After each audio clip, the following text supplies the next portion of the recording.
बच्चों good morning. आज इस वीडियो के माध्यम से हम एम्पियर के परिपथी नियम को समझेंगे। तो जैसे मैंने इसका स्टेटमेंट लिखा हुआ है कि किसी भी बंद पथ के अनुदिश चुंबकीय क्षेत्र का रेखीय समाकलन पथ द्वारा घिरी नेट धारा का म्यू गुना होता है। म्यू आपको पता है, इसको निर्वात की चुंबकशीलता बोलते हैं।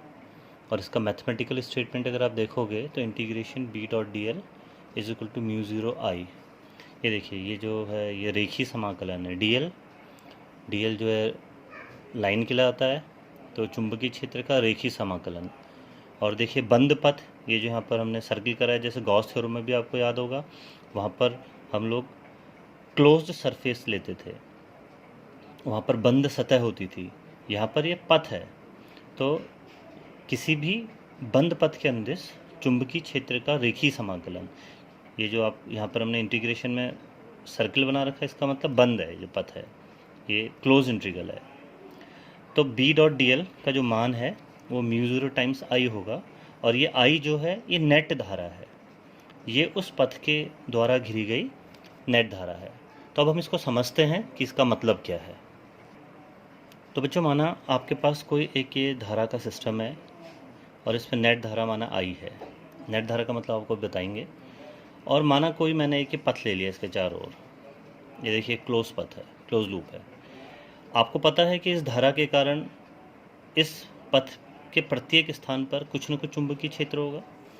अगर मैं इस पथ को ऐसे छोटे छोटे लेंथ में बांट दूं, D L D L D L, तो देखिए यहाँ पर भी चुंबकीय क्षेत्र होगा और यहाँ पर ये लेंथ डी एल है। तो मैंने क्या निकाला, बी डॉट डी एल, फिर इसके बगल में एक और बी डॉट डी एल लिया, फिर बी डॉट डी एल लिया, और उन सबको अगर मैं जोड़ दूँ, इन सब बी डॉट डी एल को, इंटीग्रेशन मतलब कंटिन्यूस एडिशन, तो इन सबको अगर मैं जोड़ दूँ तो उसका मान हमेशा कितना आएगा, म्यू आई। माना यहाँ पर आपके पास ये B1 है और B1 dot D L one करा, फिर B2 dot D L two करा, और उन सबको मैंने जोड़ दिया। छोटे छोटे छोटे छोटे पथ में मैंने इनको बांटा, और आपको पता है कि बी डॉट डी एल ये दोनों वेक्टर्स के बीच का कैसा गुणनफल है, डॉट प्रोडक्ट, अदिश गुणनफल है, जिसका मान B d l cos theta आता है। तो इन सारे के सारे एलिमेंट्स को यदि मैं बी डॉट डी एल निकालूँ छोटे छोटे भागों में इसको तोड़ के, और आपको पता है कि डी एल कितना छोटा है, डी एल इतना छोटा होता है कि टेंडिंग टूवर्ड्स जीरो, बहुत छोटा। मतलब ये इस वायर को मैंने अनंत छोटे छोटे टुकड़ों में बांट देना है, ये जो पथ है मेरा, और उस पथ पे फिर मुझे बी डॉट डी एल का मान निकालना है। तो उसका मान हमेशा कितना आएगा, म्यू आई। ये जो आई है ये नेट धारा है, नेट धारा। जैसे नेट धारा का मतलब मैं आपको बताता हूँ। माना आपके पास कोई सिस्टम है और उसमें ये I1 धारा अंदर की ओर को है, दिख रहा है आपको, ये अंदर की ओर को बह रही है I1 धारा, और ये I2 धारा माना बाहर की ओर को, ऐसे ऐसे। और इसके चारों ओर मैंने कोई एक पथ ले लिया ऐसे, और इस पथ के अनुदिश अगर मैं इसका मान निकालूं, integration B dot D l का मान,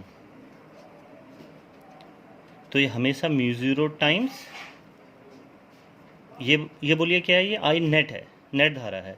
तो यहाँ पर देखिए नेट धारा मतलब अगर मैं इनवर्ट धारा को प्लस ले रहा हूँ और आउटवर्ड को माइनस ले रहा हूँ, तो नेट धारा जो हो जाएगी कितनी हो जाएगी बताओ, I1 माइनस I2।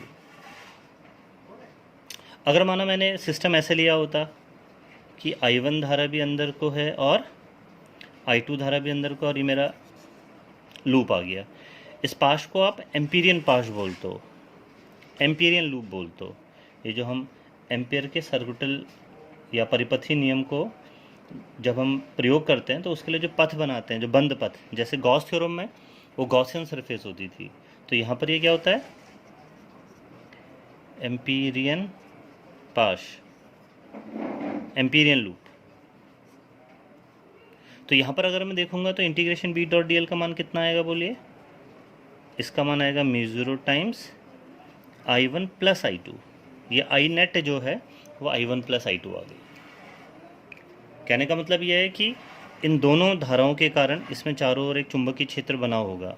ये आपको पता है कि कहीं पर भी अगर धारा होती है तो धारा से जुड़ा हुआ क्या होता है, एक हर धारा के साथ एक चुंबकीय क्षेत्र उत्पन्न होता है।